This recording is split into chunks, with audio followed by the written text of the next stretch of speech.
Are you unmuted so you can hear me? Good evening, everybody. Hi. Good evening, Brenda. It's really nice to see you. Unfortunately, we can't touch or anything, but this is lovely distancing. So I am your new chair, and I hope to, well, I won't be matching myself off anybody else. Those who knew me as a mayor will know what I've been like. I'm a very, very serious person. I'm from the education department and the health service, so I'm quite serious. But we can have fun, but we have work to do. Right, okay. So apologies for absence. Yeah, we've had apologies from co-opted member Colin Powell. Right. Only. Marcy's coming in a minute. Who is coming in? Marcy, I'm just giving her the details. Okay, okay. So in that, and Joan came in. Oh, there she is now. Joan is there now too. Yeah, okay. So it's just one. Right, so we're going to continue. Sorry, Chair, I was the first one on, but for whatever reason, Merton laptop switched me off, so I have to be using my personal laptop now. Okay, that's fine. I did see your name earlier. Don't worry, you won't be reprimanded. Thank you. Right, okay. Declaration of pecuniary interests. Anybody? Anything to declare? No. Yeah. Okay. Minutes of the last meeting. That was a very long time ago, and I wasn't part of it. So I really can't say much about it at all. But has anyone got anything to add or take away? No? Everybody is happy with it? Those who were present? Yes? Yeah, I think so. Okay. So is that oh, there's one hand. Russell wants to speak. Say, undo yourself. Undo it. That's it. Go ahead. Apologies for absence with Billy Christie substituted for Dave, but he's not in the list at the beginning. Billy Christie. Okay. Why is he? I didn't see his name on the list, apart from substitute. He substituted for David. So he doesn't have to be here. He should be on the list as present. He is on the substitute list. So he doesn't have to come to the meeting. He comes if he's standing in for someone. He was standing in. This is the minutes of the last meeting. Oh, that list. Okay, sorry. On the minutes of the last meeting, it's got the apologies for absence from Councillor Dave Ward with Councillor Bert Christie as substitute. Yes, I've noticed. Billy Christie was supposed to appear in the list of present. Yes, I've seen that. Okay, thank you. Anything else? No, so we can sign that off then. Okay. Right, so we're going to go through as well fast, but making sure that everybody understands what we're doing. Can you remember to unmute your mic when you want to speak, please? And otherwise, can you mute it? Because we get a whole lot of confusion. Everybody speaking at once. So, impact of COVID-19. And let me just find it. I think that's, no, where's it gone? Right, COVID-19. I think that's, Rachel, you meant to be speaking to that? Yes, I shall. Members, I'll give a very brief verbal update. What you will, I hope, have noticed is that we've covered a lot of the impact of COVID-19 within our departmental update report, which commented on the conduct of children, schools and families and our work with our partners over the last several months. And so it includes quite a lot of COVID information in there. But if I were to just give you a potted update of the headlines, what I would like to say is that for us, for children, schools and families, COVID-19 started to have a very significant impact right from the start of March. So when our schools returned after the February half term, we had one of the first schools in the country to close as a result of a coronavirus infection. That was Wimbledon College right at the start of March. And from that point onwards, we have been working very hard as a service to support our schools wherever possible to stay open. So after that first closure, we had a number of other schools that were affected either by infections among staff members or isolation of staff members because they had a household member with an infection. But we were able to keep all of those other schools open through our support and the advice of our public health colleagues. So lots of worries and concerns in the education sector at that time, but no other closures after Wimbledon College. And then, as you know, with the effect from the 20th of March, all schools closed to general opening, but reopened on Monday the 23rd of March for the children of key workers and for vulnerable children, that is children with a social worker or children with an education, health and care plan. And over the period that followed, right the way to the end of term, Merton schools followed government guidance. They made places available for children who fell into that category. Government relaxed the restrictions and allowed more children back into school with effect from the 1st of June and thereafter. And by the end of the summer term, we had our primary schools back in full, and we had years 10 and years 12 returning for intermittent sessions in secondary schools. And we had children back in our special schools, and indeed our special schools had children attending throughout because, of course, they had education, health and care plans.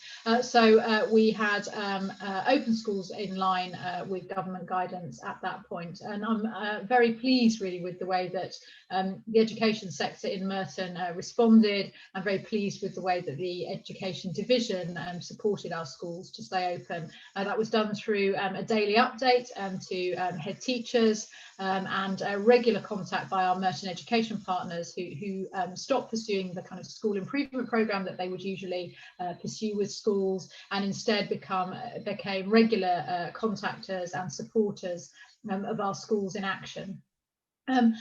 More unsung, I think, with less publicity, but it is worth reminding you, daycare provision was also open for the same cohort of children at the same time. So for the children of key workers and for children who are vulnerable, there was still daycare provision made available for under 5s. In some cases, daycare providers were unable to stay open, and our own provision at Lavender Day Nursery accepted additional children, and we worked with other PVI sector providers to accept children who would not normally be on their roll, but whose regular provider was closed. So again, there was obviously much reduced attendance for 0 to 5s in daycare, but there was provision made available for them, and really want to commend the early years service for their support to that sector through that period. As you're aware, schools reopened in September for a full intake. We did that in a very staggered way, but by the second week of September, all the schools were back.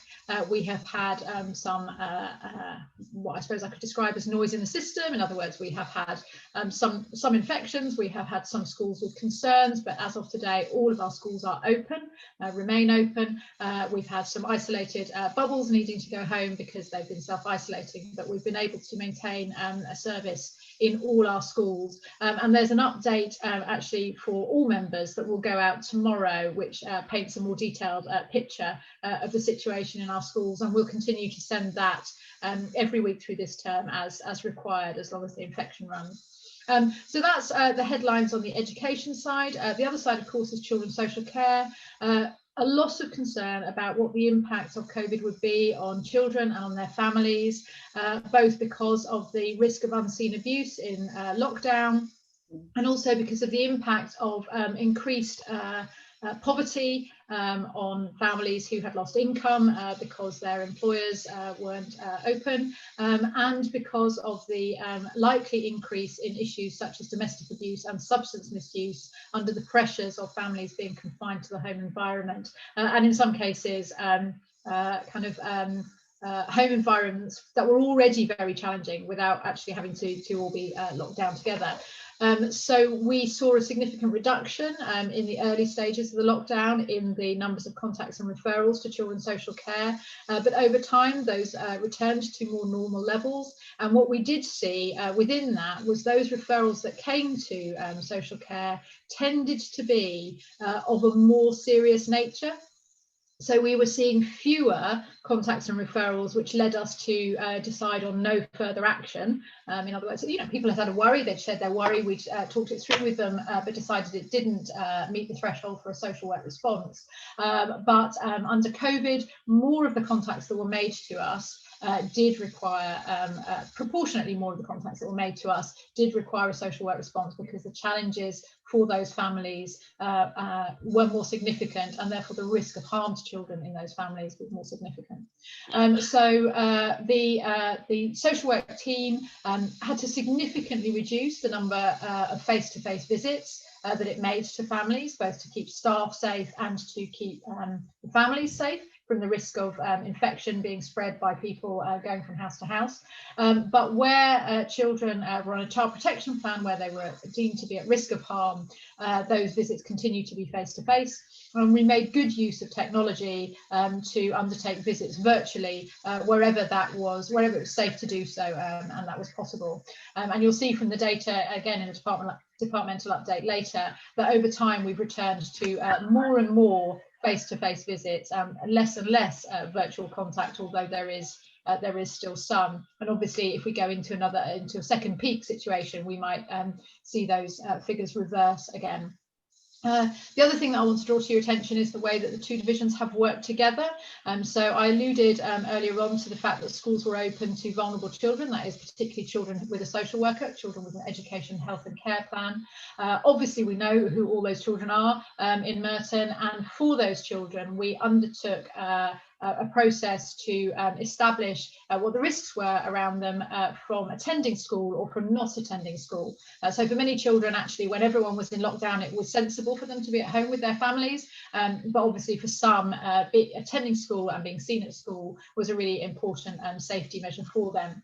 And so we took our usual children missing education process and we converted that to a dedicated process in which our social work teams met with our education inclusion team and worked through the list of children who were on those plans and determined for each of them whether they were safe to be at home or whether they needed to be encouraged gently and supportively back into school.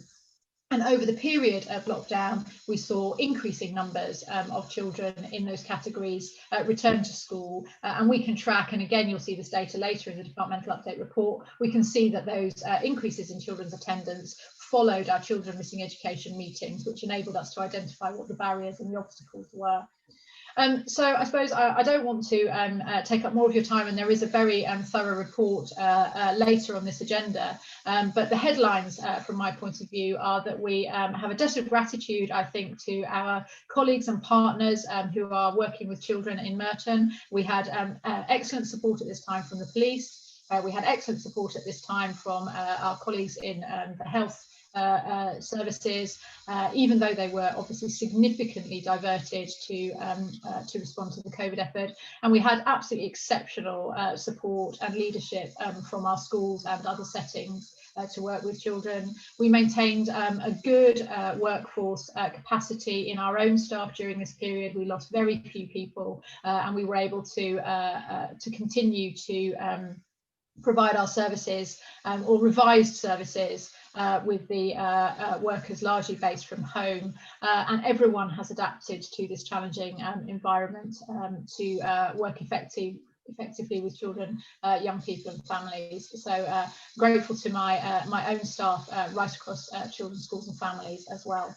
And I'm happy to take any questions you may have. Right. Before we take the questions, thanks, Rachel.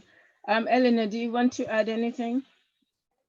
No, I thought that was a really useful summary, and thank you, Rachel, for taking the time to give such a thorough summary during a very, very busy week for you and your colleagues. Normally on the agenda, we'd have something about kind of my priorities and my focuses, which I'm kind of happy to talk about now, or I'm happy to kind of, this item is about kind of what's been going on more generally. So I think we could probably leave it there. One thing I would like to say is this is our first meeting since Kelly Braun stood down as the Cabinet Member for Children's Services. So lots of the credit for the work goes to her, and thanks should be given to her for her role. Right. I'm happy to take questions from Yes. members. Okay. I think if you want to say something, because of how the rest of the agenda is, it's probably a good time. And Absolutely then fine. after that, Yeah. anybody who wants to ask question can ask it from either people, Rachel or Eleanor. Okay, in that case, I'll just take a few moments, if that's okay, Chair. Okay, that's fine. Can then. Yeah, so just so, Yeah. sorry. Oh, okay. Sorry, can I just, Chair, can you check with Stella if Marcy's got in? Because she said she can hear. Yes, she's but she here. can't Marcy's speak. here. Marcy's here. I saw her. She's Okay. here. Yeah. We can see Right. Marcy. Does anyone want to ask a question? Seeing that Eleanor wants to have a little break. No, I meant as in I'm happy to speak, but just briefly Okay, now, if that's right, best. Okay. Okay. So, Anyone so- who wants to speak? No? Yes. Okay. Haley, please unmute yourself. I have done, yes. Thank you very much, Chair. And thank you very much, Rachel, as well. I think you spoke so quickly then, and after the day you've had, you just deserve a break for a glass of water. Well, crikey. So obviously, I mean, I'm aware in terms of everything that has been happening up until this point. Now, my question is about the future, particularly in terms of still being in the midst of a pandemic. I did actually watch the government briefing tonight at 5 o'clock, and there does seem to be some inclination potentially that there could, I hope there isn't, another full lockdown at some stage nationally. And if that were to happen, which I really hope doesn't do, and I know in terms of that we're actually at medium risk within Merton right now, if we were, then what contingency and what plans are the school being requested to put in place to ensure the education of children should schools either individually or collectively across the borough need to close? Because now's the time to be preparing for the potential eventuality, which is a lot different to the situation we were in March. Thank you. Do you want to answer, Rachel, or either of you? I'm happy to respond to that. So it's a piece of work that we actually started towards the end of the summer term, because at that stage we weren't clear what the situation would be in the autumn, and we wanted to plan for the prospect of full return to school, full lockdown, and also what appears to be more likely, which is kind of partial return, so some children in school and some children out. And the national requirement includes has different levels of infection in the local community and different levels of response. So they're very firm nationally also on wanting to avoid a full lockdown of schools if they can, and they will lock down pretty much everything else before they stop children from attending schools. So the idea is you continue in the interest of children's well-being to maintain schools open, even if many other businesses and settings are required to close. But nevertheless, there is the option to close fully, and what we understand by closing fully means that those schools would still be open to children who are vulnerable and children with an EHCP, and we would return to the arrangements that we had before, which are that educational materials continue to be provided online for those who have digital access through other means. Oh, we got cut off. You've gone silent. For those who don't have digital access. The improvement on where we, the improvement on the situation from where we were before is the schools are much more familiar now with working online and in that online space, and so they have considerably developed their online learning offer, so they would be able to mobilise that quickly and readily. And I can think of 1 or 2 schools who could literally switch all of their delivery, I think, overnight. And also they're very much clearer about what digital access arrangements there are for the children in their schools. And there has been an increase in the amount of equipment available to children and young people. So we've had a couple of waves of laptops and other devices and data packages being made available to children who don't otherwise have access to digital devices.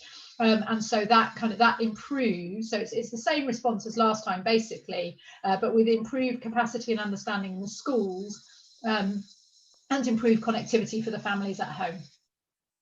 And thank you. Chair, can I chip in as well, just quickly? Yes, yeah, thank you. So firstly, so Rachel and I were both at the Health and Wellbeing Board last night, and that sentiment that Rachel just shared about everybody wanting to prioritise schools being open came through really strongly from our health colleagues as well. This is not just kind of us caring about schools, but to Hayley's point, and Rachel, I've seen it myself that the school my daughter's at, that Hayley happens to be a governor at, they are now, even though they're in school, they're regularly using the kind of Google Classroom and technology materials that they set up whilst the school was closed, so that the pupils and parents are getting used to that, so that if anything needs to happen, it can we can continue the learning. And it mentions in the report the kind of link to the Edtech Demonstrator program, which is kind of free support from the government to support the schools who are less confident at using technology, and we've been supportive of helping schools to access that as well. Thank you. Councillor Makin. Thank you for the report, Rachel. A lot of the schools in Merton are strapped for cash, and the COVID virus has added to their woes in some ways. What plan is there to help them out on this, if any? There is no plan for the council to bail out those schools through our own financial resources, because, as you'll be no doubt aware, the council is also facing the impact of COVID on our own financial bottom line. The government has made some additional resources available to schools, and schools have been given an opportunity to demonstrate what they've been spending on COVID and to seek to recover some of that from government. But what we're hearing from our schools is that doesn't cover the totality of the gap, and also for many of our schools, situations like lost income are impacting significantly on their budget. So we don't have an easy answer in the short term. What I would say though is that we have fewer schools this year than in previous years forecasting a deficit budget this year, which is interesting.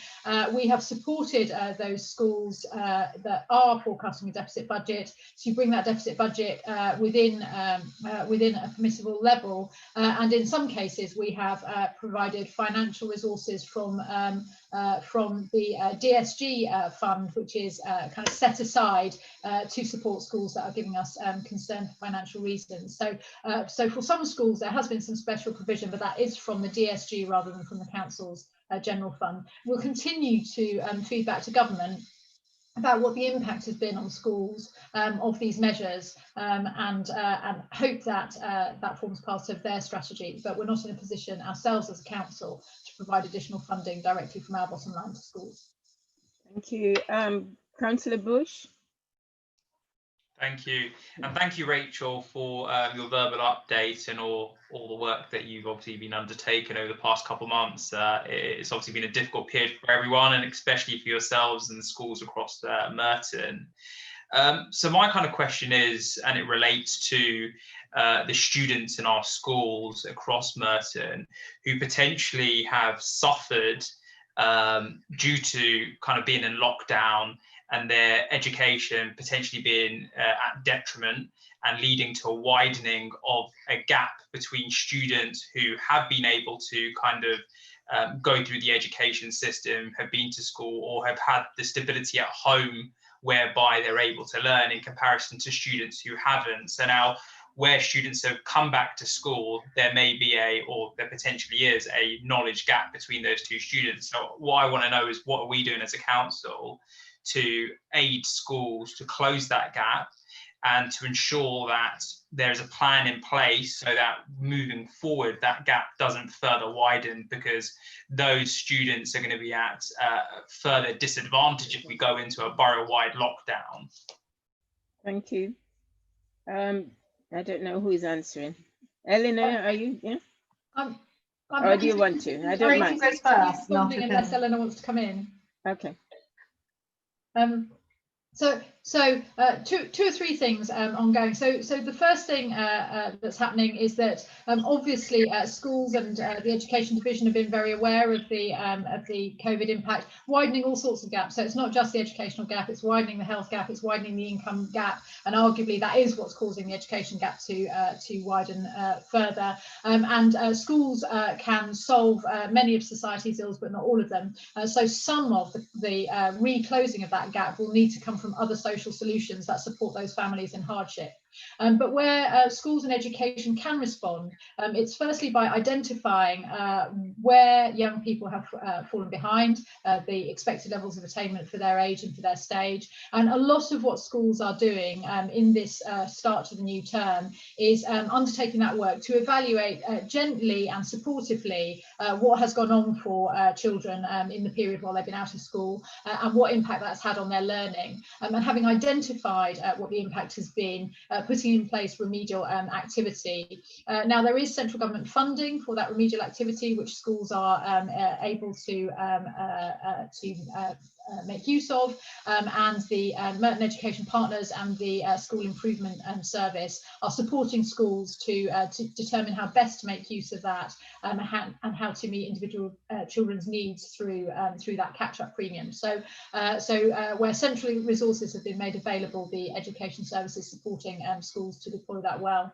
The last thing to say is that although the gap is the education gap is very important, we know from years of research and from direct experience of working with children and young people that they need to feel safe to be able to learn. So we have to address their well-being needs at the same time as, and in some cases before, we can address any educational deficit. And again, there have been some resources made available, including a return to education wellbeing mental health package, which has been passed out to all local authorities, and where we're working together with our partners in health services to link that up with our mental health Trailblazers in School programme.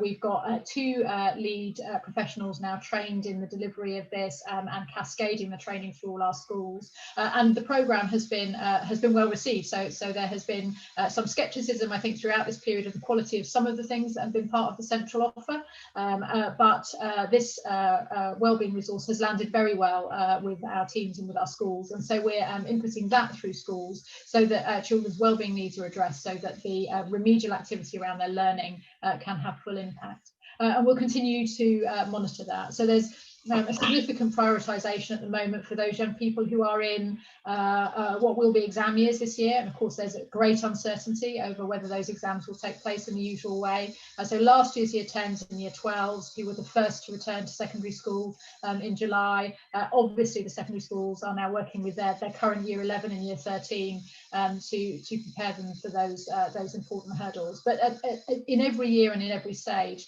the schools are looking at those gaps and addressing them at the moment.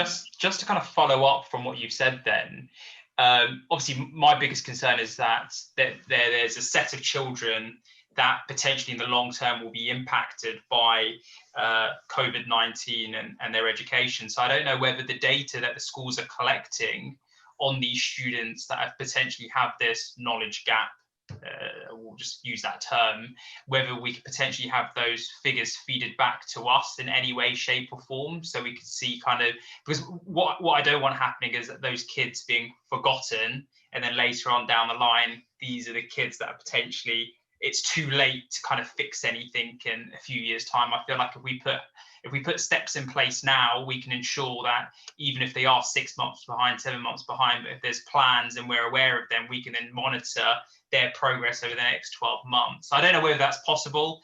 I only kind of just picked it up from what you said, and that I know it's an exercise, as you mentioned, that schools are doing when students return back. So I don't know whether it is possible.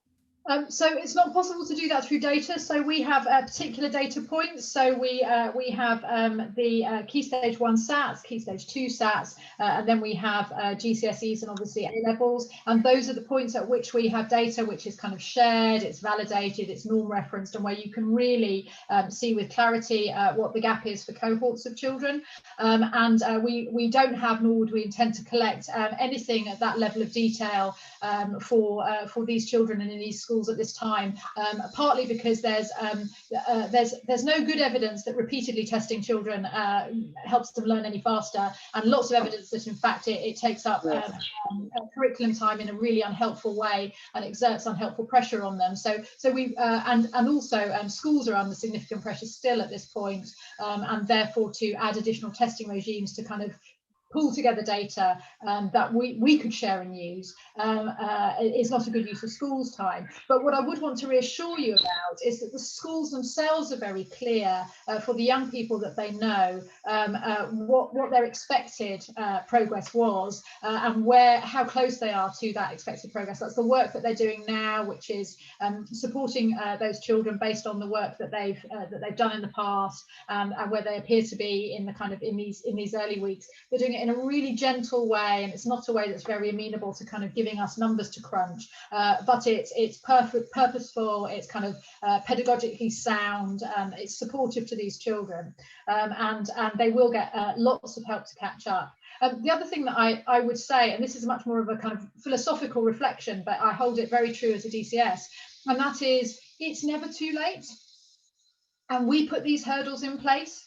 So we decide that children have to have done X thing by Y age and stage. And actually, by the time you are 18 or 25 or 35 or 52 like me, who knows or cares whether you had the reading age of a 7-year-old when you were 5 or 7 or 9. So there is something about us as adults who haven't had to have this experience being more flexible, more open, more understanding with this cohort of young people as they reach adulthood and go into adult life. Because although we will do everything in our power to support these children to succeed and to catch up now, we should never write off a young person just because they haven't reached an age standardized milestone in the usual expected time, because everyone has the potential to catch up. Thank you. Helen, Can I come in, Chair, if that's okay? of course. The gap in attainment between the most disadvantaged pupils and their peers has existed since we've been educating and measuring pupils. It was not something that was created because of COVID. Our fear is that it's being exacerbated by COVID. And I'm really glad that you kind of share that fear, Councillor Bush, and I've spoken to many of your colleagues that it has. But I just want to make clear that that's something that our schools are already worrying about, us as a local authority are already worrying about, and definitely us as Labour administration hold as a top priority is trying to narrow that gap between those children growing up in more challenging circumstances and those not. One of the things that I'm worried about is the growth in poverty that we're seeing because of COVID. So we've had, I think it's about 800 additional pupils eligible for free school meals over the past few months. And that in itself, just losing income in itself makes a family more vulnerable, and that can on average lead to impact on outcomes. That's not to say that every poor child does badly and every rich child does well. We're talking about averages here, but there is a gap there that existed before COVID, and in a way I'm delighted that we're focusing more on it now. Thank you. Councillor Kadina. Thank you, Rachel. I was actually going to ask you about mental health, which you touched on it, which I'm very happy to hear about. So do you think you can constantly keep, well, not constantly, if you can keep an eye on the schools to make sure they do carry on supporting parents and the children? I mean, they're supporting children, the parents are also very important because they themselves need to look after the children, because there's a lot of mental health issues out there due to before COVID, but now it seems to be more and more, and it's a real issue, and we really need to get into it. So if you can keep an eye on that, both you and Elliot, it would be great. Yeah. Thank you. Okay, Councillor Henry. Thank you, Chair. Just like to thank everyone on the panel tonight for all the support they've been giving to our schools, youth centre and parents during this challenging time. And also thanks to the officers for their report. I just want to highlight on this because one of our young people in Palazzo asked me to ask whether or not it's true that the GCSE exam will be scrubbed or cancelled, whatever they call it. And because they're quite worried and what they wanted to find out, what will replace GCSE exams if it have to fade out? Okay, thank you. So I'm sorry to say, Councillor Henley, that I don't have that question, and I don't think anyone does yet. So certainly the GCSEs and the A levels next year, people are approaching them currently as though they will take place in the usual way. But we know that this year's were cancelled, and so that remains a possibility depending on what happens with COVID. There's a longer term question about the utility of GCSEs. There are lots of education systems which don't test young people at 16. They do have an end stage test at school leaving age at 18, but there are lots of education administrations that wouldn't consider testing at 16 appropriate or necessary. One can foresee the possibility that a future national administration might choose to do something very differently around GCSE, but we've got nothing at the moment that suggests any big changes to GCSEs in the coming academic year. There are small tweaks being made to the curriculum so that children who've missed out on several weeks of classroom education last year don't find the exams overwhelming at the end. But at the moment, the expectation is that those exams will take place. And of course, we'll share with members as soon as we know anything different. Thank you. All right, I think we've covered enough of this, otherwise we'll be here all night. Thank you very much, Eleanor and Rachel, and all the people behind the scenes who have made this possible. I just wanted, Rachel, you mentioned about talking to the government about funding, because with COVID, we've created more because most of the schools didn't even have the technology that was needed. Some had it in the school, but of course some children don't even have any at home. So we need that extra money really to help us. And Councillor Henry mentioned something that I've written down, and Councillor Fajina, about parents, because we don't see them. And well, we see them, but we pretend that they're not, that's the wrong term. They're not in the classroom. And so it looks as if they're just, the children are here and they are responsibility. But in fact, the parents have a responsibility as well. And for them to actually carry out those responsibilities, they also need help, mentally and physically sometimes.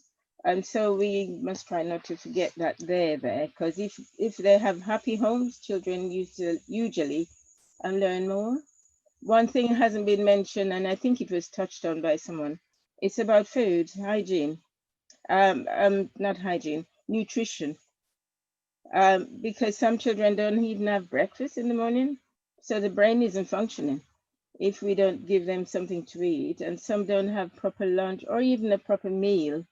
So we need to be looking at that. And I know that generally the government say they'll help, but we probably need to keep badgering them so that they remember that's what they said. Councillor, sorry, I just wanted to point out that Councillor Holmes is indicating that he might wish to say I saw his picture, but I didn't see anything else, so I wasn't sure. Okay. Thank you, Chair, and apologies everybody who didn't hear at the beginning, but I've only turned the video off because my signal is so poor when it's on, and I've had trouble at previous council meetings. Chair, I know you've said this, you're keen to draw this bit of the meeting to a close and move on, but can I just ask the director briefly? Of course, yeah. When I attended a briefing, I can't remember what it was to do with, but with Rachel a few months ago, and you mentioned something that I hadn't even thought of at the time: registrations of newborn babies, and in a few isolated cases, child protection concerns because those hadn't been registered, and then inoculations not being able to be undertaken either. So it'd be great if you could just give me an update, give us an update on that. And as it's the first time I've spoken this evening, can I add to what others have said, which is it's quite gloomy sitting here this evening. Each meeting we understandably focus on issues and challenges, as we absolutely should. And it's very gloomy to feel that COVID has just put us way, way back. And now we probably all wish we were where we were 6 months ago. And now I just feel, listening to everybody, we're so far behind that. It's very depressing. But if the director could just update us on those points, that would be great. Thank you, Chair. Thank you. So at the time, the national guidance was that registrations of births could not take place because people couldn't attend at registrars, and that was a worry for us because if you don't know that an infant has been born, then you can't necessarily provide the support to a family. The good news for us in Merton was in those very few cases where a child is born in Merton itself, which of course is unusual because we don't have a maternity hospital, but some babies are born at home. The registration service in Merton was clear that they would make exceptional efforts to enable families to register those births. But registrars were released from that guidance and were able to start registering births several months ago now, and we understand that we're all caught up. And that we've not missed any children or any babies as a result of that particular issue, which is good news. We have had a problem with vaccinations, so lots of parents were very understandably alarmed at the prospect of taking their children, their infants, to any kind of health provision, so they weren't taking them to see practice nurses or GPs to get vaccinations done. And we're working with our health partners to try and press uptake of all the routine childhood vaccinations for those children who have missed out on them or for whom they've been delayed. But it will take, I think, quite a lot of publicity and encouragement and assuaging of parental fears in order for that to happen. I would add that this year we're being encouraged particularly to encourage children to get vaccinated against flu. Unlike COVID, where we understand that children don't spread coronavirus very easily, children are super spreaders of flu, although they're not badly impacted themselves. And so if we're able to prevent children from getting flu, we'll reduce the burden of illness right across our community. And so flu vaccination has been extended to children, and we're being asked to encourage parents to get their children vaccinated against flu, which isn't part of the usual suite of vaccines, and that's why I'm mentioning it specifically. I'd also like to say one last thing, which is it can be really gloomy to think about the impact that COVID has had on our community, but there has been some extraordinary, I think, positive and encouraging things happening. So this has massively strengthened our partnership with key partners such as the police, health services and schools. It has made us much more fleet of foot in terms of implementing change, and we're doing something that we would have probably argued was impossible to do or very difficult to do, this time last year, and yet here we are doing them.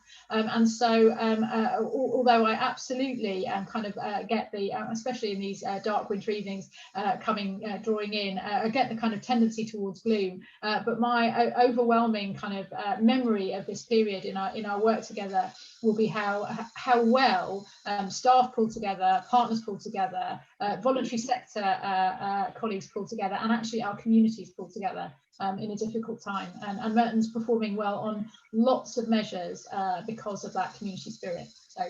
So smile, Councillor Holmes. Right, thank you for that.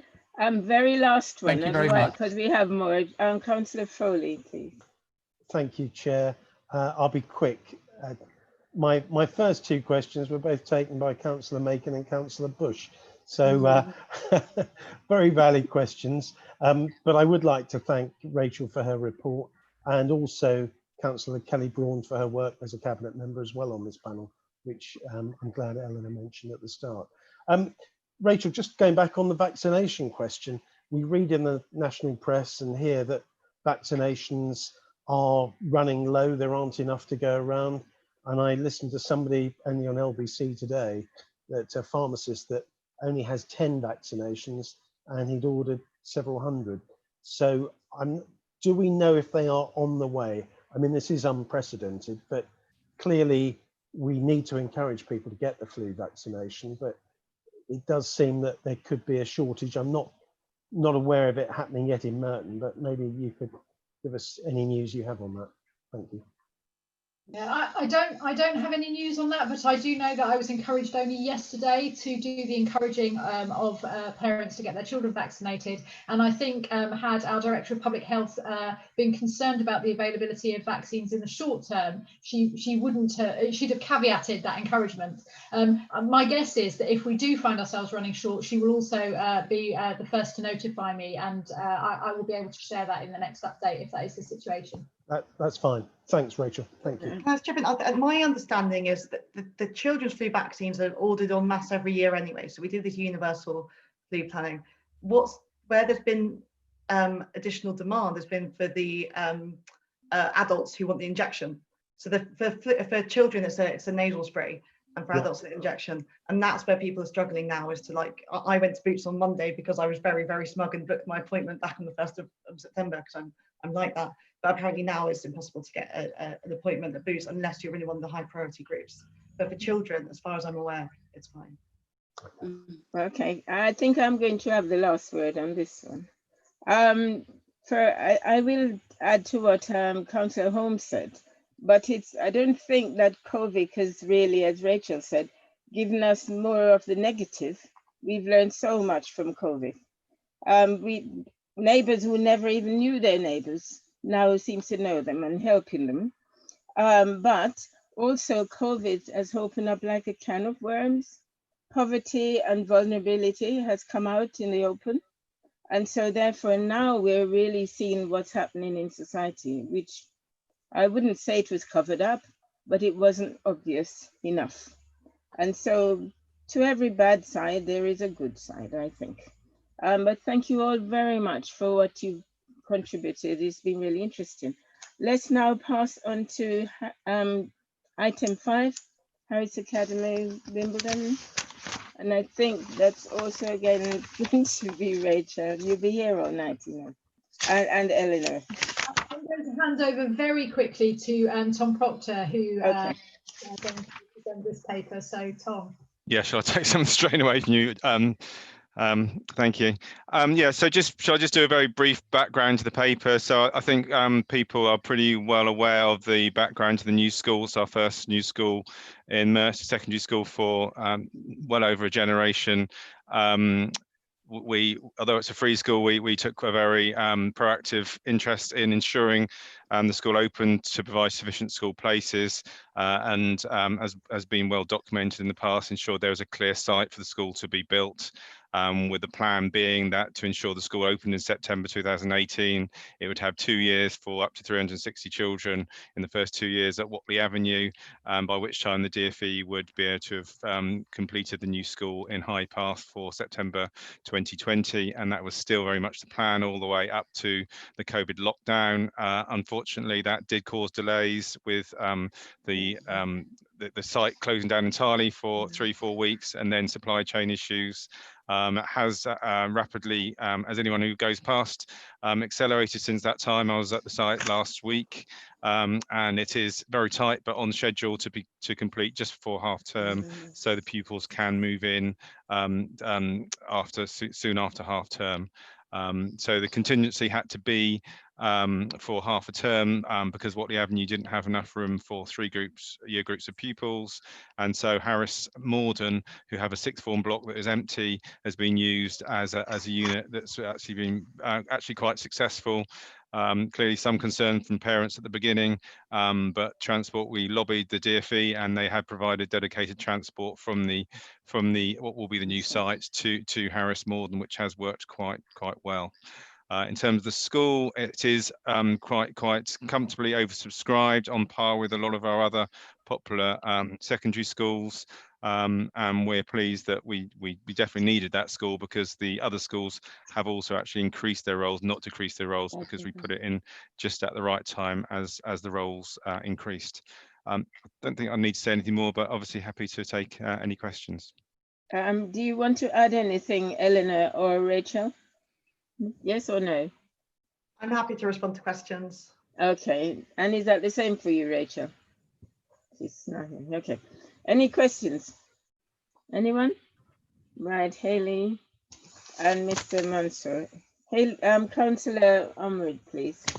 Okay. Thank you very much, Chair, and thank you, Tom. I'm just wondering, in terms of how much the oversubscription was, if you've got a figure on that, and also from whereabouts in the borough are the children attending the new Harris Academy coming from? So are they Wimbledon based, are they Morden based, or is it from right across the borough, please?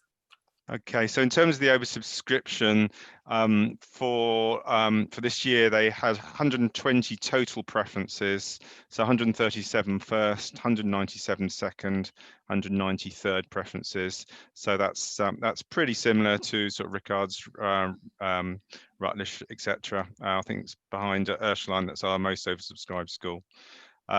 In terms of locality, it's actually very close to, even though they've been clearly located in Watley Avenue for the last 2 years, it's actually very close to the Hyde Park site. So very much around South Wimbledon, Colliers Wood seems to be the key area where they do come from.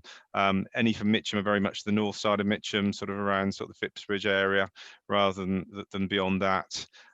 They do have they have had a series of nodal points, and actually the least subscribed nodal point is the nodal point to the north at Hayden's Road.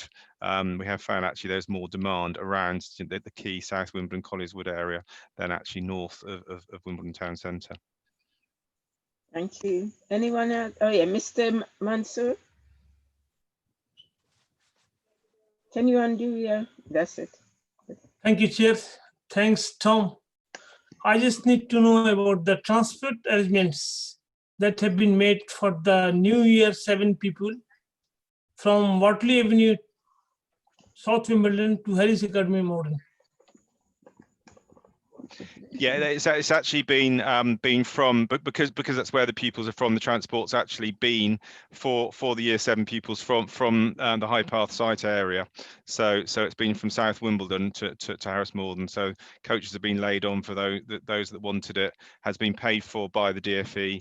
And according to the head teacher who I spoke to yesterday, it's actually worked very smoothly. Thank you. Anyone? Oh yeah, I can't see you under there.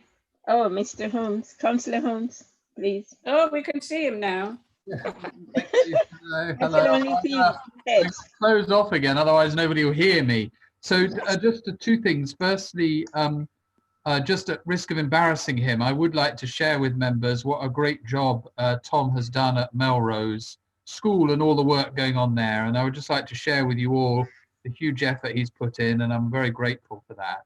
Of course, it means I can't ask too challenging a question. But, I'm sure you can, James. Go on, try. Obviously, given all that's going on at the moment, it's completely understandable that loads and loads of contingency plans are having to be made that wouldn't be ideal. So that's completely understood. But under 2.6, it was interesting saying that year 7 pupils, I know it's very temporary, are in the 6th form building at Harris Academy Morden. And I just wondered how that's going. And I know it's temporary and we have to do so many things at the moment we wouldn't normally do. So it's not meant as a criticism. But does that mean that if there's space there, does that mean that that 6th form is not working as we'd hope? Or is it just a squeeze for a short period of time? Thank you. Yeah, well, I think the 6th form building has basically been empty. I mean, all our other 3, we opened new 6th forms in 2010. Clearly at that time, Bishopsford School, as it was having some issues and with low roll numbers, and the 6th form sort of, Harris made the view that it wasn't viable to open at that time.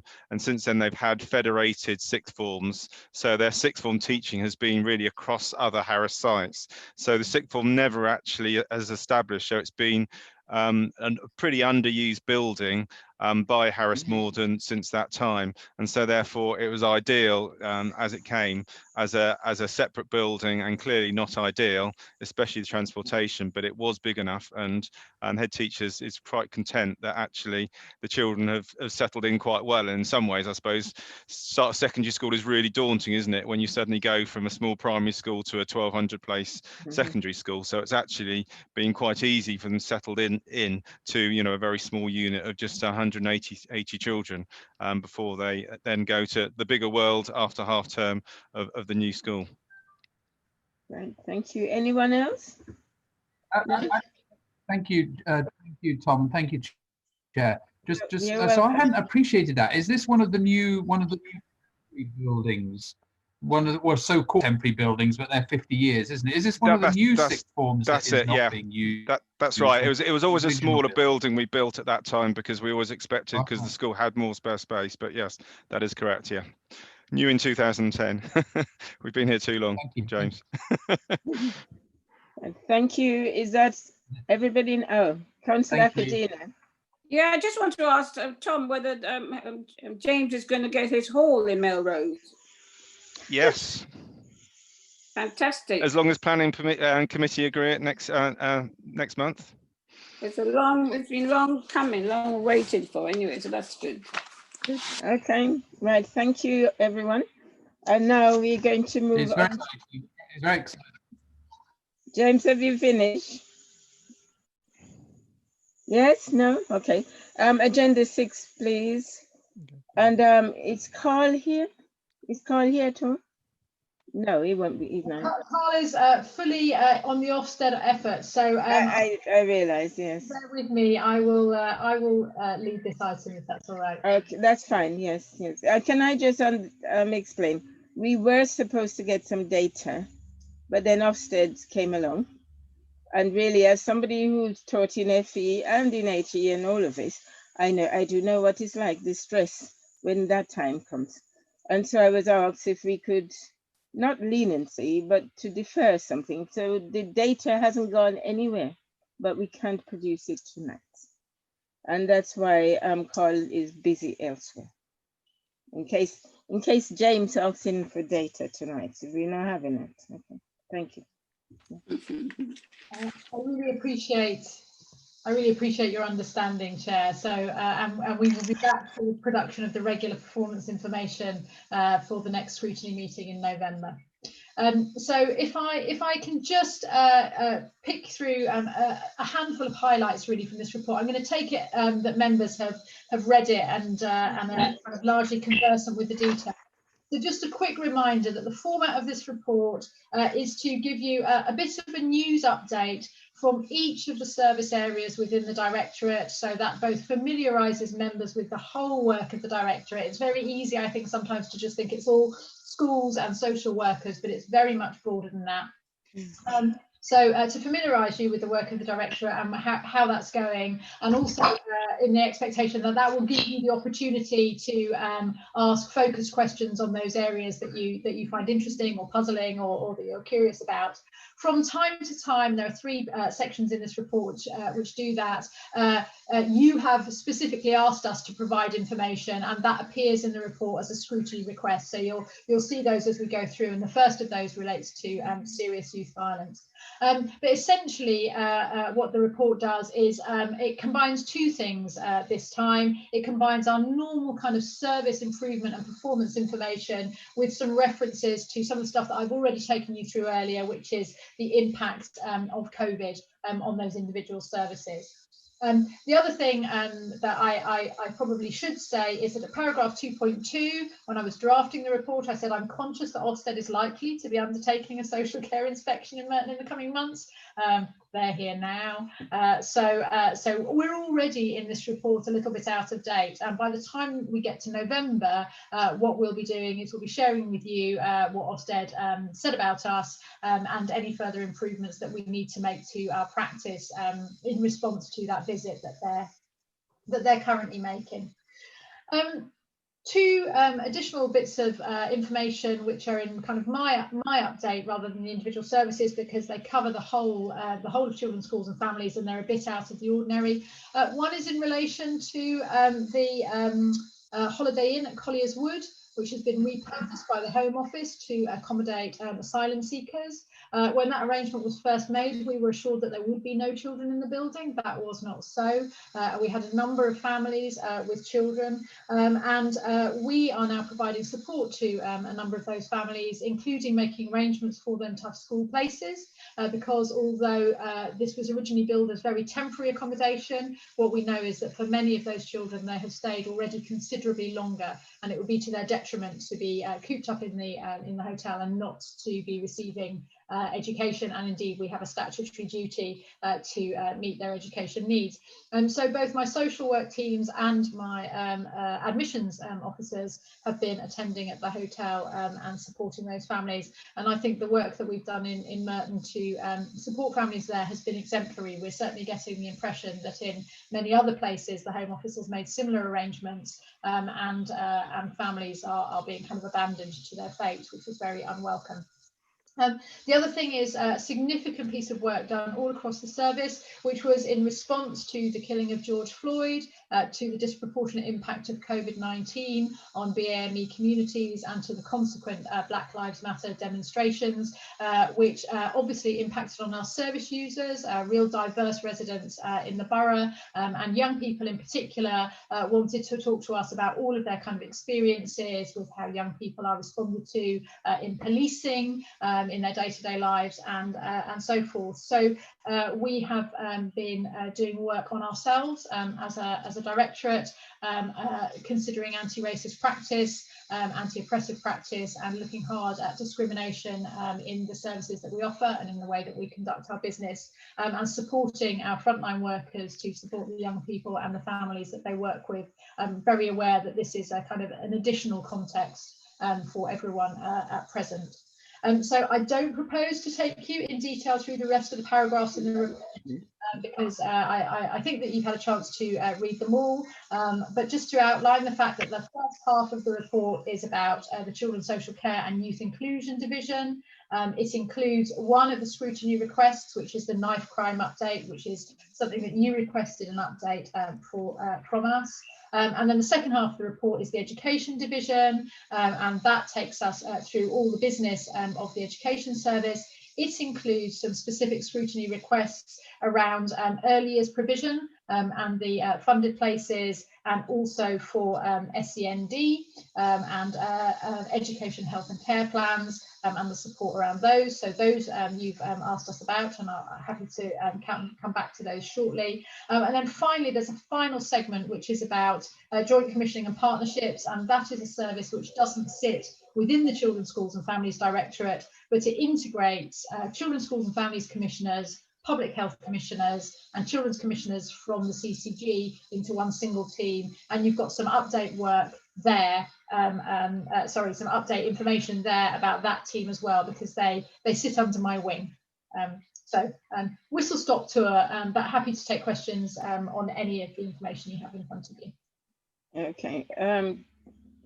I've got two people already. I'll take one more and then we'll move on. So Mr. Mansour, and then I'll come back to the others. Okay, thank you. So question please from Councillor Ward. Yes, thank you. You'll correct me if I've missed it, but I couldn't see in the report reference to our domestic violence services. And obviously we've seen national figures showing that incidents of domestic violence have gone up during COVID, partly because of lockdown. And so are our services coping, or are we having that increase in demand? Are we coping with that increase in demand, and what challenges are there in that area? Thank you. I'll have the other two first and then we can answer. Councillor Makin. Thank you. I thought Ofsted had stopped for a while. Was that just in schools? Mind you, they were closed, so I presume this starts again, have they? Did you hear that? Okay. And Councillor, Mr. Mansour, please. Thank you, Chair. Thanks, Director. What steps so far have been taken to develop anti-racist practices to support the staff in the workplace? Thank you. Can we have those three questions answered, please, if possible? Yes, of course.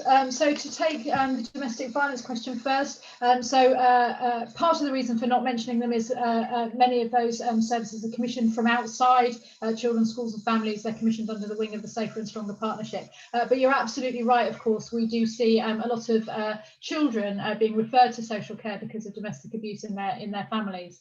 What we saw during lockdown, and I'm sorry that the report doesn't go into detail about this, what we saw during lockdown was originally a reduction in the number of referrals generally, and including in the number of referrals to about domestic abuse in families. And the police, similarly, in the early stages of lockdown, saw a reduction in contacts from members of the public and a reduction in both crime and non-crime incidents of domestic abuse.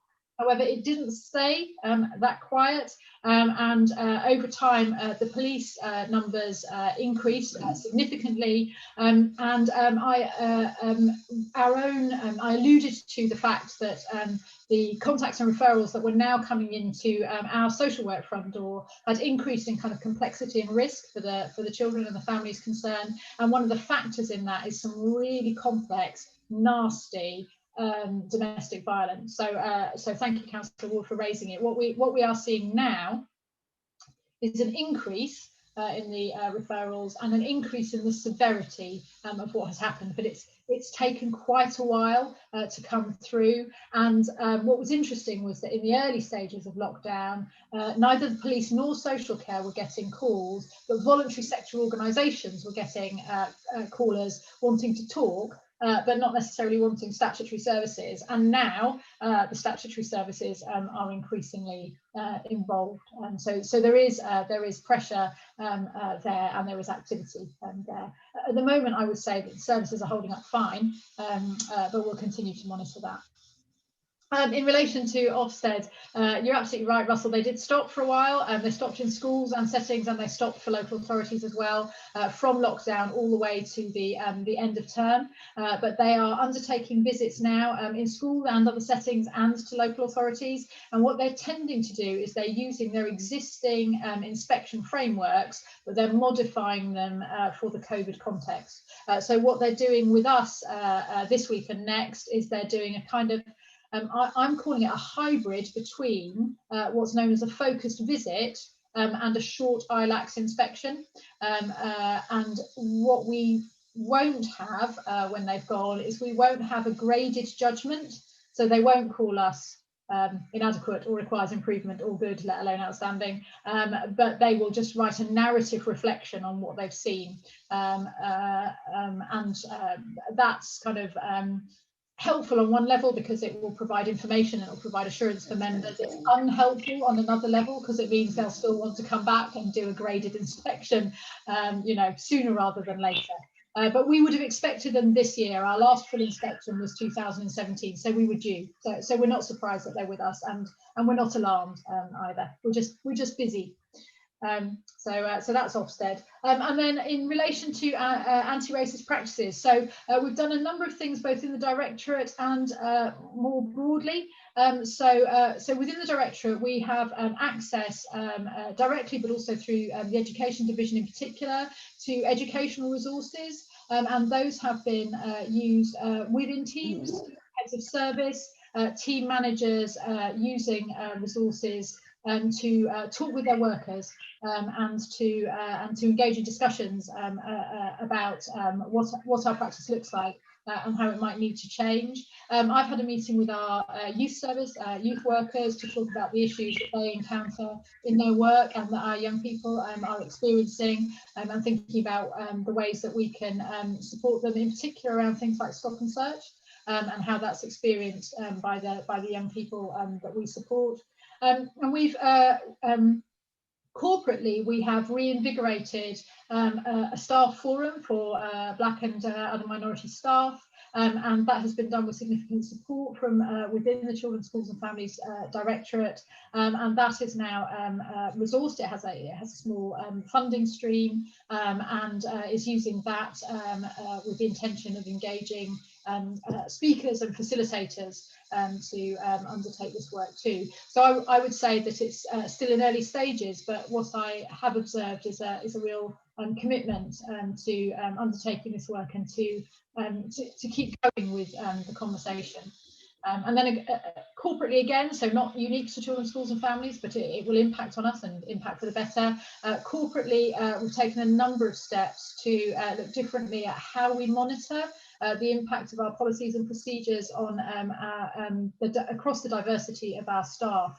And there is a set of workforce race equality standards which were adopted first in the NHS actually for public service workers, which are now being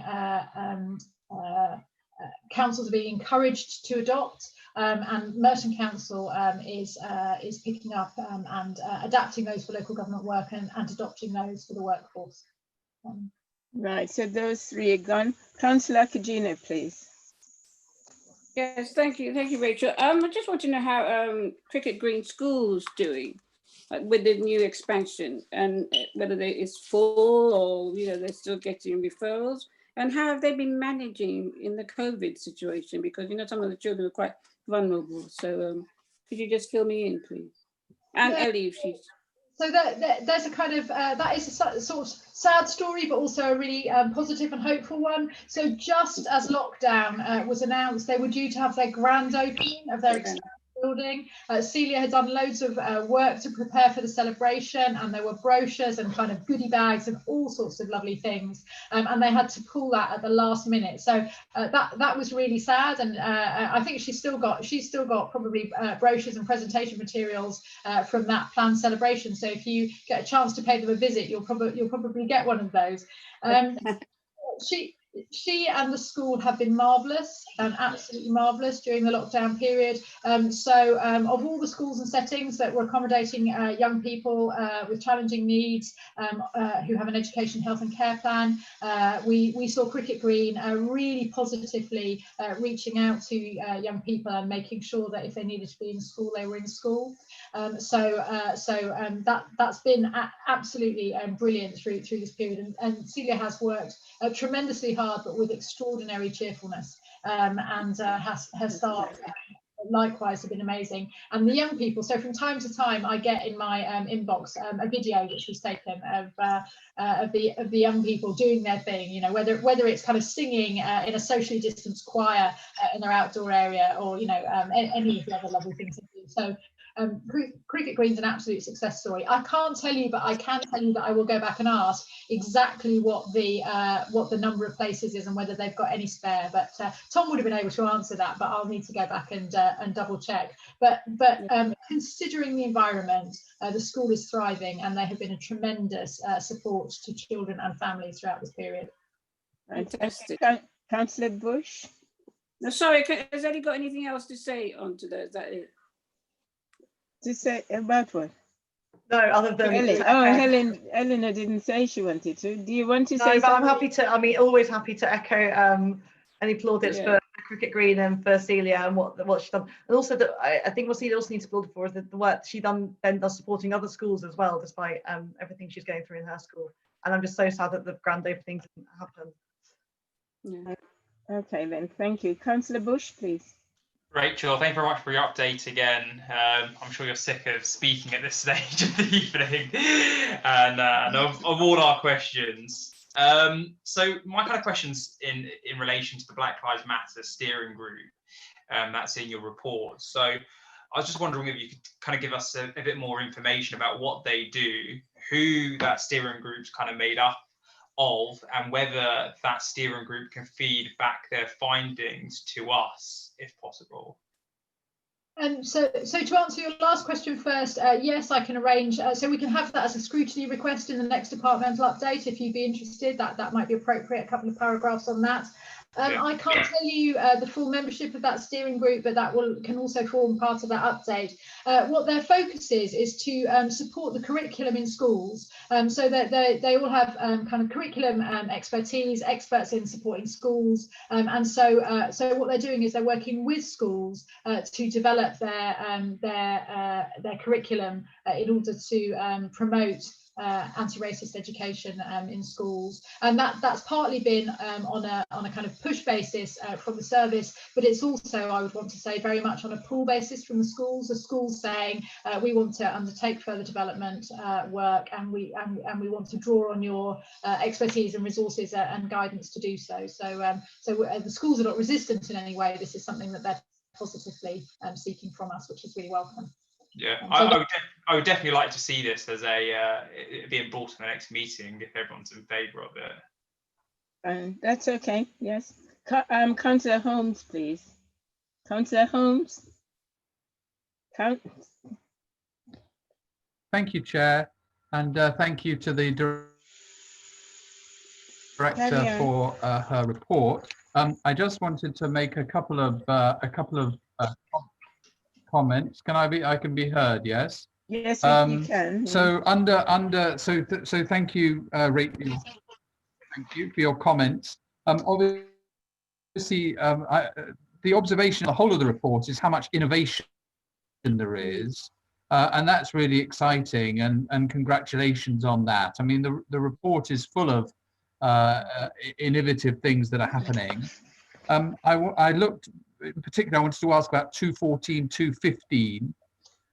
There are obviously challenges associated with social workers not being able to visit homes, and challenges, particularly in 2015, increase in numbers of families in need of help and protection. I read too. I just wondered whether moving forward, whether one of the things that might be considered is whether is in some areas, but obviously there are, in social work it's very difficult to use volunteers, but whether there may be an opportunity for volunteers to support some of our work over the next few months when everything is so challenging. And secondly, whether at this early stage, I appreciate there's a huge amount to manage, but whether at this early stage any thought has been given to creating a new fundraising capacity, because there will be lots of grants available. And I just wondered whether perhaps it might be worth giving some thought to that, because we may well qualify as a borough. And I'm talking about grants from big foundations and companies as well as from government. Thank you. Thank you. Yeah, please, if you could answer those. On the use of volunteers, we obviously can't use volunteers for statutory social work. It's a protected profession, and you must be registered as a social worker with Social Work England to undertake the statutory casework. And in many cases, it's high risk personally, and it's certainly the risk that you carry with the decision making is such that it wouldn't be appropriate for a volunteer. But where volunteers are used, and are used extensively, is in relation to universal services and those that we call early help. Now, they do join our workforce as volunteers, but they work in partner organisations and agencies. So to think of one example, Home Start, which may be a name that you're familiar with, it's a voluntary sector organisation. It's a kind of a sort of super befriending service. So its starting point is that it's befriending young families with children under the age of 5, but it's also providing kind of additional support capacity for those families when they might be struggling. And what that does is that avoids the need for statutory intervention later. So we have done a lot of work to remodel our family wellbeing service, which is our own in-house kind of early intervention arm. And part of what we do in that is we make connections and we signpost to voluntary sector organisations in the borough. So there's some good collaboration with volunteers. But what we're not tending to do is kind of get them into the council's workforce. What we're tending to do is kind of, if you like, extend our tentacles out into the voluntary sector and make connections to support the families there. On the point of grants, again, where the local authority in its own right can apply for grants, then we are pursuing those avidly the whole time, really. Sometimes striking lucky, like with the What Works Centre and MOPAC, sometimes less so, but that's kind of that's just life, isn't it? What we try to do where we can is collaborate with where scale is an issue, because sometimes funders are looking for bigger programs than we can justify with the number of families. We try and partner with other neighbouring local authorities. But one of the issues where we think that we have got scope to do more is actually supporting and encouraging the voluntary sector organisations to get together and to group together to bid for funding themselves. And I know that Councillor Stringer has started a discussion with voluntary sector partners that are focused on youth work to try and do a bit more of that. So Councillor Stringer, I don't know whether you wanted to say a bit more. Yeah, if that's okay, I'll just chip in and say, as Rachel said, I'm really impressed by the work that the officers already do, bringing in bits of extra money to do innovation. And I suppose my plea is a bit of a plea for this is a role that we can have as political members and another member of this body, is to, if you're aware of any funding or of any opportunities, to make sure that we know about it. And as Rachel says, I think this is often about not just about individual organisations bidding in for philanthropic funding, but working in partnerships. So, for example, another bit of money that our service benefits from is something, a project that Paul Hamlin Foundation, a big philanthropic organisation, are funding with the South London Refugee Association, which benefits some of our young asylum-seeking children. So that's, working with the charity sector to bring in other philanthropic money to benefit Merton residents. I'm very keen to have records of off-record conversations with any of you about ideas to do this. Thank you. Chair, can I just come back briefly? Chair, can I come back very briefly? It's only to say that I'm grateful for what the director and the cabinet member have said.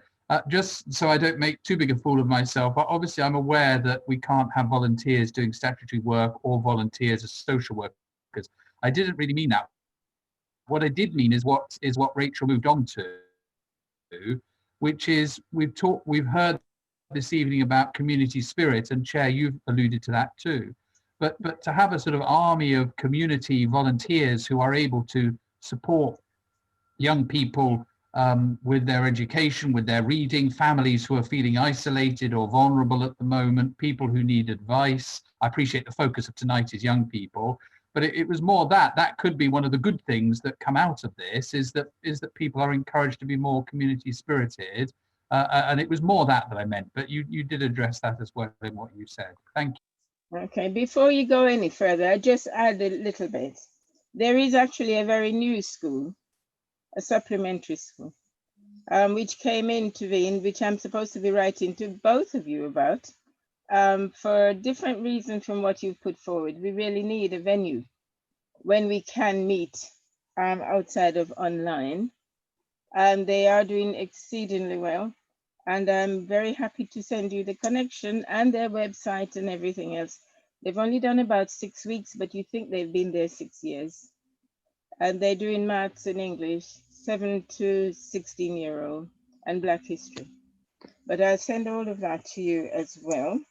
But before we go any further, Councillor Skeets, did I see your hand at any point?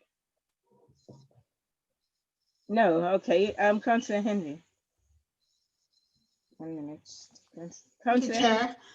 Thank you, Rachel, for your report. I just want to ask you, please, if you could give us a little bit of insight and update on foster care, the fostering, and just want to find out how the foster carers have been supported during the lockdown, also how they've been coping, and also the young people in foster care, how they're coping with the lockdown, please. Councillor Fraser, do you want me to answer this one straight away? I just have one more. Somebody else. Oh, Councillor Macon wants to come back. Yeah.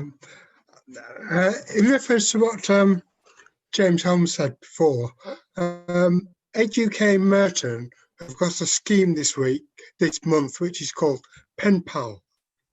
And the idea is that young people, year 5 basically, so it's primary school, right to adults or older people who are alone, and they're getting in touch with them. I gave the information to the head of my school this morning, and she's very interested, and I'd like to advertise it throughout the borough, really, because they've done really well.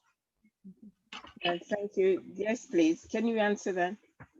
Yes, of course. So I'll take the second one first and say, Russell, if you want to just forward me the details, then I'll ping it to the school improvement team and we can circulate it more widely. Councillor Henry's question, which is about foster carers and about how young people in foster care are coping. We have continued to support our foster carers in the usual way, apart from it's virtual, except where kind of risks and issues mean that a face-to-face visit is absolutely essential. So what we've been doing is that the foster carers support social worker has continued to stay in touch. In some cases, we have needed to be in touch more often, but they generally have a relationship which is supportive and encouraging of those foster carers, and they have stayed in touch by every sensible means, usually virtually, but with visits where necessary. We've had to pay particular attention to how we manage contact between children in our care and their birth families, because, for example, more of our foster carers are in an older age group, which is a greater risk from COVID, and therefore they might have, in some cases we have foster carers who are shielding, but even when they're not shielding, they might have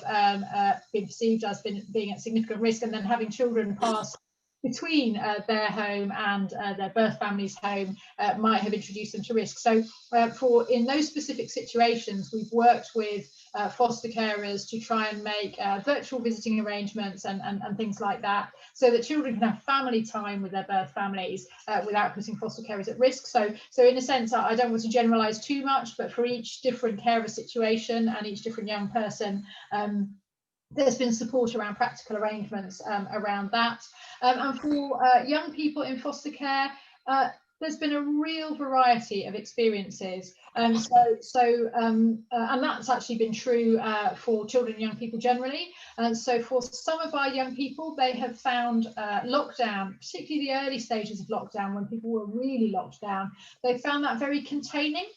And they have things that used to cause them distress, whether it was, social anxiety, whether it was attending school, those kind of things, because those were removed from their lives and they were just kind of staying with people who cared for them and cared about them. For many children, that reduced the amount of stress and distress they were experiencing. But of course, for other groups of children and young people, they were absolutely desperate to get out, and they were really, anxious about being cooped up. And so particularly for older children, where we were confident that they could obey social distance rules, we enabled socially distanced visits with social workers to take place in parks and open spaces. So it would be much more difficult now that the weather is poorer, but in the early days of lockdown, you may remember we had a glorious spring, and we were able to make use of parks and open spaces. We had the support of our police colleagues who agreed that they wouldn't enforce against social workers who were undertaking visits with young people if they were doing so in a socially distanced way out in the parks.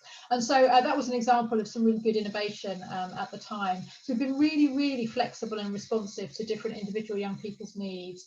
So for some young people, they have been distressed nevertheless, but for other young people, that they have been a lot better. And one thing we also saw during lockdown was a reduction in the amount of placement disruption.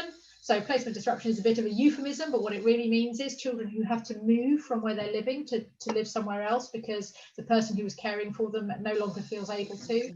And at the height of lockdown, we weren't moving anyone because we were able to have really good conversations with carers about how very important it was for young people not to be passed from carer to carer at that time. So as lockdown has lifted, and as I guess some of our carer families have kind of experienced both the pressure and the release of that pressure, we have seen a return to some of those placements disrupting or breaking down. So sadly, we have had to move some young people more recently because those arrangements are no longer working. But lots of kind of very bespoke work, I guess, between the foster carer support social workers, the children's own social workers, and the carers and the young people. Okay. Thank you. I would like to say thank you very much to Rachel, Eleanor, and Mike, for this fantastic, extensive amount of work. I don't know how long it took you to do that. But in fact, I have one question that I'm not so sure of, and I just would like you to give me an explanation, please. It's page 15, Education Inclusion. And I just wondered, having read it, do you have the capacity to actually enable what you've planned? That's a really good question, and I'm not sure. So it will depend a little bit on how this second wave goes, and what the general kind of social response is. So in education inclusion, if we're talking about, for example, the My Futures team and the work they do supporting young people into employment, we had some brilliant work early in lockdown where we had young people taken on as key workers, but lots of industries now are kind of closing their doors or they're finding their businesses threatened. And so if we have lots of young people out of work and we have lots of business failure on the other hand, I think we might well struggle for capacity. So for each of these different domains under education inclusion, whether it's the MyUs service supporting parents needs, or whether it's Catch 22 and their work with young people, or the behaviour support service or education welfare service, all of these services are they're run on a shoestring. They are reasonably well matched to the need in the community, sometimes a bit stretched, but if the need increases very significantly, then we might have a real capacity. Okay, right, thank you very much. This is the end of the report, not for the councillors, because we have the worksheet to do. But thank you all very much. I would normally say go home, but you're at home already. So if you want to leave the screen, you can do. Leaving just the councillors with me, please. Thank you so much. And not to worry about what's been said and what's going to be written. And that's what Stella has been doing in the background. She's been copying down what we need to do for the next meetings. Okay, thank you so much. Right, so if we could look at the worksheet, please.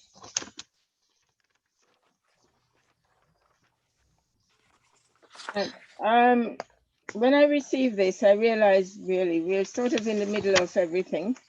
So at this point, we're in October, and I'm not going to go through it all with you because most of it is said how it's going to be done. And I think unless you want to change anything, I am not going to change anything because I don't think it's right for me to come in and start changing. However, we would like to, I was talking to Eleanor as well as Stella about how we deal with children's services. And I was quite pleased to see the extent to which partnership is being used. But as somebody who has worked with the police, worked in the council, worked with the magistrates, teach health and childcare, I really saw some gaps. And I didn't actually put these forward, but they are, I don't know if you got the papers with 3 things you should have chosen something to send back to Stella. Have anybody seen it? There was an email and it suggested scrutiny tasks for 2021. Did anyone see it? No, it's there in the email. Yeah, I saw it, Chair, but I didn't respond to it because I don't know what, my intake going to be as yet.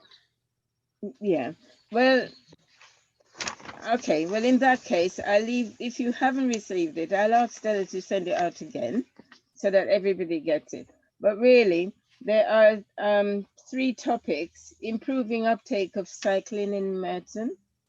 And then it explains who we're talking about, who is cycling, and that you know that there have been some cycle lanes. So we need to look at it. It also suggested what we'd be inquiring about, how we're going to work this out. Digital inclusion, which actually struck me because I know that there've been a lot of problems. I'm not saying you should do that, but I've put my name down for that bit. and obviously I'll go with the majority. And Councillor Bush, I've seen your hand, just 1 second. And future of the high street. So it is probably too much to be sitting here thinking about, especially now that you didn't get the papers. But I'll ask Stella to resend them, please.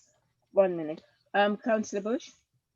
Thank you. I don't know, kind of after the conversation we had with Rachel in regards to the Black Lives Matters and equality steering groups and their findings, I don't know whether we could incorporate something within our next agenda to get an update on that at all. I appreciate that the agenda's tight, but just because with this it being such a current situation and something so important, it'd be a shame for us to miss it off the agenda. It won't be missed off because I just said Stella is busy writing down all of what she's taking notes, so I don't have to reiterate what you've said, but I'll make sure, because in fact I belong to that team.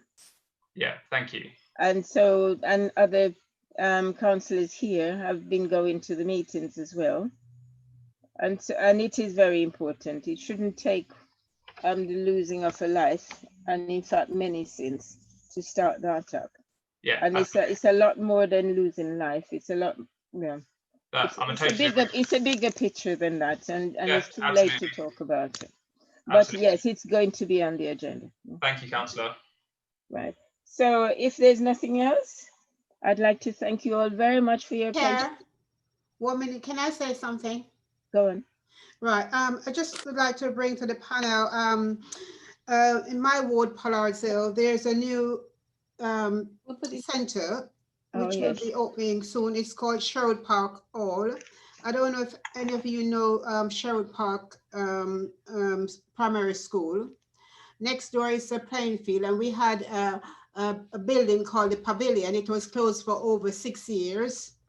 We managed to get it, got it rent, and now it's going to turn into like an activity base for young people. So the opening will be on the 10th of next month, and the launching days from the 12 October the 11th and 12th, 12 p.m. to 3 p.m. Right, thank you, Councillor. I will give Stella more information so she can pass out to the group. Can you send them by email? You sent me one. Yeah. Can you send it out, please? I will do, thanks. Right, thank you.